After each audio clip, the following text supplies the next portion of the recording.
నేను దావీదు వేరు చిగురును, సంతానమును, ప్రకాశమానమైన వేగు చుక్కనై ఉన్నాను.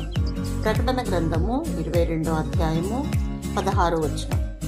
యేసు అను నేను నా దూతను పంపితిని అని చెప్పిన ప్రభువు తదుపరి తాను ఎవరని కూడా తెలియచేయుచున్నాడు. ఆయన ప్రకాశమానమైన వేకువ చుక్క. సముద్ర ప్రయాణంలో నావికులు వేకువ చుక్కను చూచినప్పుడు బహుగా ఆనందించుదురు.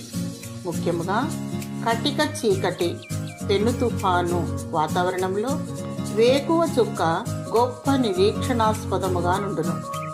నేడును క్రీస్తు మన జీవితంలో వేకువ చుక్కగా ఉన్నాడు. ఆయన మన హృదయమందలి కటిక చీకటిని తొలగించి పరలోకపు వెలుగును ప్రసాదించుచున్నాడు. సృష్టి ప్రారంభములో వెలుగు కలుగునుగాక అని సెలవీయగా వెలుగు కలిగెను.